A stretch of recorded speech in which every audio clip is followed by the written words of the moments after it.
Oke, kita lanjut lagi anak-anak ya. Setelah tadi kita sudah membahas mengenai akun-akun yang memang menjadi penyebab perbedaan antara laporan keuangan komersial dengan laporan keuangan pajak sehingga menimbulkan yang namanya pembuatan rekonsiliasi fiskal, yaitu untuk penggunaan metode penyusutan, kemudian cadangan kerugian piutangnya, kemudian metode penilaian persediaan, dan sekarang kita membahas mengenai biaya dan penghasilan.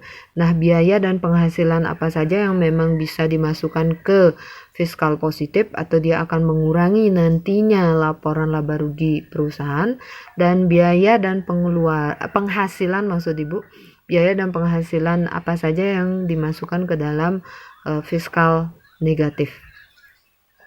Baik, Ibu jelaskan dulu mengenai koreksi fiskal positif atau biaya dan penghasilan seperti apa yang nanti akan masuk ke kolom fiskal positif. Yang pertama ada biaya yang dikeluarkan untuk kepentingan pemilik perusahaan. Namanya juga biaya yang dikeluarkan untuk kepentingan perusahaan ya. Berarti biaya yang digunakan untuk keperluan pribadi. Misal, contoh seperti biaya pulsa, kemudian ada biaya beli sabun mungkin, atau beli alat-alat rumah tangga, atau biaya perjalanan rekreasi.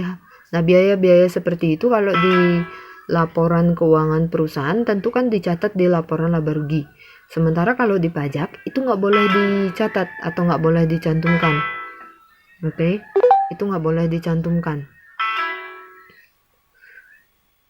Nah, itu akan masuk nanti ke koreksi fiskal positif. Yang kedua ada pembentukan atau pemupukan dana cadangan. Ini yang Ibu bilang tadi. Jika ada nanti soal yang berkaitan dengan cadangan kerugian piutang, maka dia akan masuk ke koreksi fiskal positif atau kolomnya akan masuk di koreksi fiskal positif. Kemudian lanjut. Yang ketiga, ada penggantian atau imbalan pekerjaan atau jasa dalam bentuk natura. Nah, ini adalah biaya natura. Misalnya natura itu seperti yang Ibu jelaskan waktu di kelas 11 adalah pemberian beras, gula, minyak goreng. Nah, itu nggak boleh dicatat menurut pajaknya. Sehingga nanti kalau ada soal yang berkaitan seperti itu, kita akan masukkan ke fiskal positif. Kemudian jumlah yang melebihi kewajaran yang dibayarkan kepada pemegang saham atau pihak yang mempunyai hubungan istimewa sehubungan dengan pekerjaan. Nah, yang dimaksud jumlah yang melebihi kewajaran itu adalah misalnya mendapat penjualan 10 juta, ternyata dari 10 juta itu 3 juta di dalamnya ada bonus. Nah, misalnya seperti itu. Kemudian di dalamnya ada biaya sumbangan. Nah, seperti itu misalnya. Lagi 3 juta disumbangkanlah ke perusahaan, tapi dimasukkan ke penjualan. Nah, ternyata setelah dicari-cari, diaudit, diketahui itu namanya jumlah yang melebihi kewajaran. Jadi nggak boleh. Kalau penjualan ya penjualan real yang akan dimasukkan menurut pajak. Tetapi kalau misalnya dari penjual 10 juta di dalamnya ada bonus 2 juta, berarti yang 2 juta itu yang akan masuk ke koreksi fiskal positif, dan 8 juta itu yang akan masuk ke laporan real pajaknya perusahaan. Itu contoh satu. Kemudian ada sanksi administrasi. Sanksi administrasi yang dimaksud di sini adalah beban pajak. Kemudian biaya yang ditangguhkan pengakuannya. Biaya yang ditangguhkan pengakuannya itu contohnya adalah biaya bunga. Kalau biaya bunga di laporan pajak itu nggak boleh ada. Oke, biaya bunga itu nggak boleh ada. Jadi intinya adalah inilah biaya-biaya ya, inilah biaya-biaya yang dikaitkan dengan koreksi positif. Kemudian kita lanjut ke biaya yang ada kaitannya dengan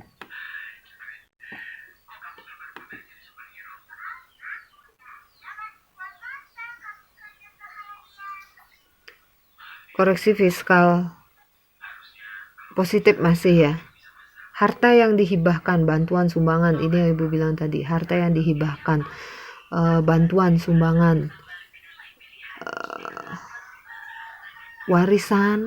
Nah, itu harta yang dihibahkan ya, itu nggak boleh dimasukkan di laporan laba rugi, menjadi pendapatan biasanya. Kan warisan itu kalau di laporan laba rugi pasti akan ya udah masukkan di pendapatan. Nah, kalau di pajak akan kelihatan itu warisan itu berupa harta yang dihibahkan atau apa. Nah, itu dia akan kena pajak nanti. Kemudian pajak penghasilan, ini yang dimaksud beban pajak, itu masuk ke koreksi fiskal positif.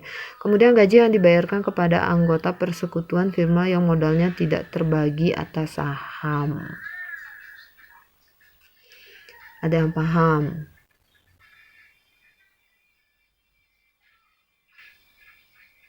Gaji yang dibayarkan kepada anggota persekutuan.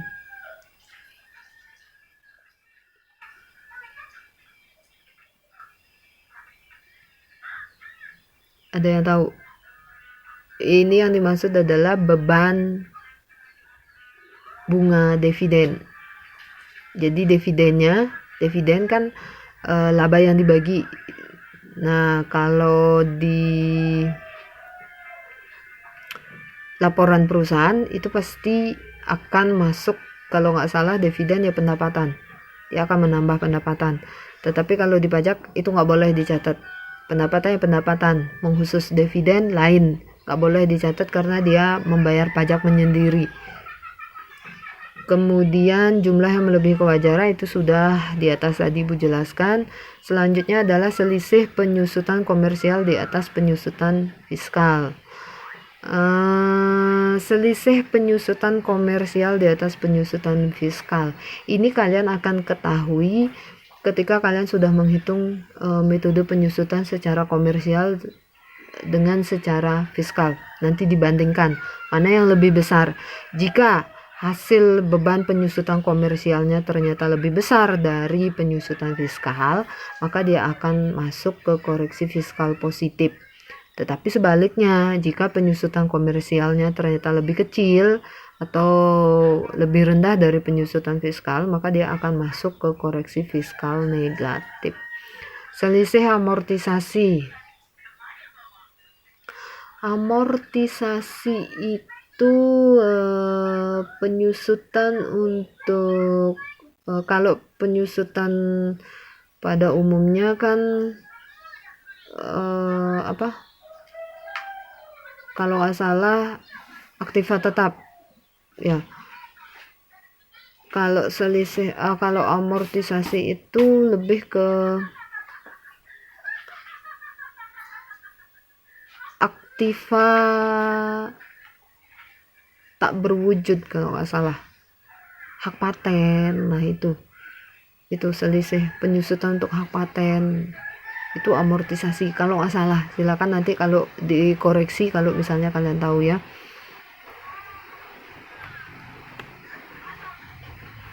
Nah, ini untuk koreksi fiskal negatif. Kalau tadi sudah ke koreksi fiskal positif, ini untuk koreksi fiskal negatif. Jadi selisih penyusutan komersial di bawah penyusutan fiskal. Ini yang Ibu bilang tadi, apabila penyusutan komersialnya ternyata lebih kecil dari penyusutan fiskal, maka dia akan masuk ke fiskal negatif.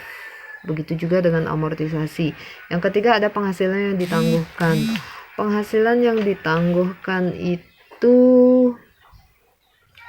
adalah penghasilan yang belum diterima. Contohnya apa penghasilan yang belum diterima? Piutang berarti.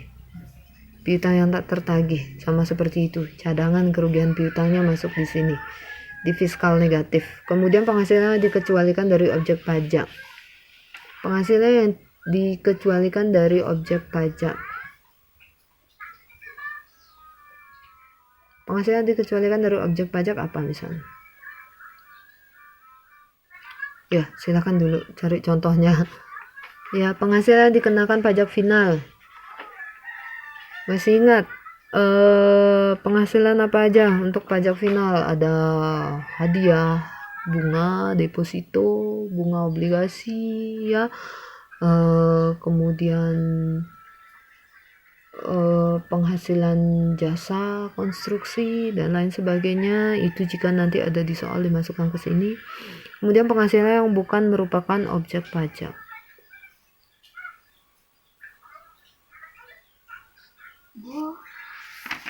Penghasilan yang bukan objek pajak.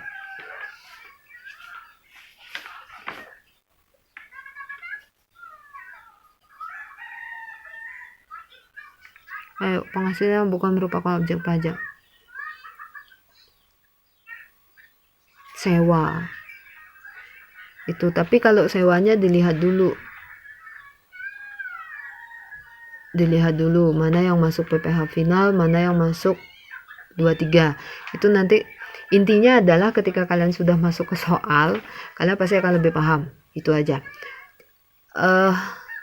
Rangkuman sedikit dari apa yang sudah Ibu jelaskan, dan beberapa silakan nanti kalian baca di buku boleh, kemudian nanti Ibu akan kirimkan referensi lain dalam bentuk PDF ya, biar kalian bisa baca-baca. Jadi intinya adalah rekonsiliasi itu dibuat atau terjadi akibat dari adanya perbedaan antara laporan keuangan komersial dengan laporan keuangan fiskal atau menurut pajak, ya kan? Kemudian akun-akun apa saja yang menyebabkan perbedaan tersebut? Yang pertama ada dilihat dari metode penyusutan, kemudian dilihat dari piutangnya, kemudian dilihat dari metode penilaian persediaan, kemudian biaya-biaya yang dikeluarkan, kemudian dilihat dari penghasilan apa saja yang diterima. Oke. Rangkuman yang selanjutnya adalah pokoknya segala kaitan nanti yang ada kaitannya dengan biaya, pokoknya kalau sudah biaya itu pasti masuk ke fiskal positif. Kalau udah biaya positif, kalau sudah penghasilan itu dia pasti akan masuk fiskal negatif. Itu aja dulu bayangannya. Nanti kalau sudah masuk ke soal kalian pasti tahu. Nah, begini contoh dari format untuk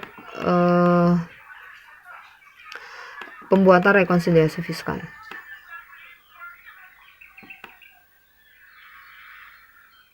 Nah ini, nah Ibu akan perlihatkan nanti seperti apa format yang lebih jelas lagi ya. Nah ini contohnya, ini contoh pembuatan dari rekonsiliasi di nanti Ibu akan kasih soalnya ada di sekolah ya, kita belajar. Jadi formatnya seperti ini. Nah ini kita salin dulu laporan secara laba rugi dijadikan satu kolom, kemudian mana yang masuk koreksi positif, mana yang masuk koreksi negatif, nanti baru kita hitung ulang lagi. Hitung ulang lagi untuk fiskalnya. Jadi ini bentuk format kolomnya. Nah, ini akan kalian buat. Ini namanya laporan koreksi. Abaikan dulu penghitungan pajaknya. Laporan koreksi dulu.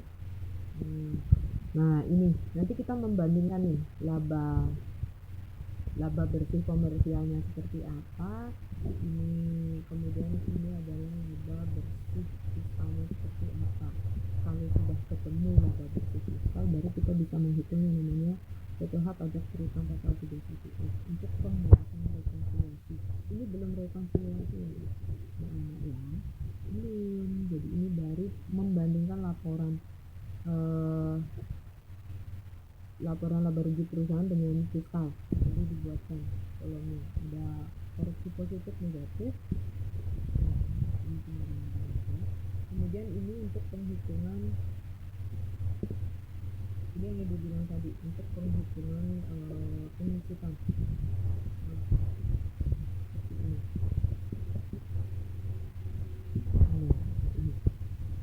Jadi ada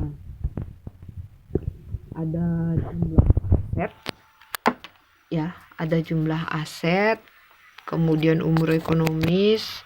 Kita hitung dulu secara komersialnya. Ini setelah dihitung secara komersial, beban penyusutannya dapat sekian, baru kita hitung secara fiskalnya penyusutannya. Nah, ini kan kalian sudah ada perbandingan. Kalau komersial ada nilai residu, kalau fiskal tidak ada nilai residu. Nah, nanti ini dibandingkan nih beban penyusutan komersial atau hasil dari penyusutan komersial dibandingkan dengan penyusutan fiskal.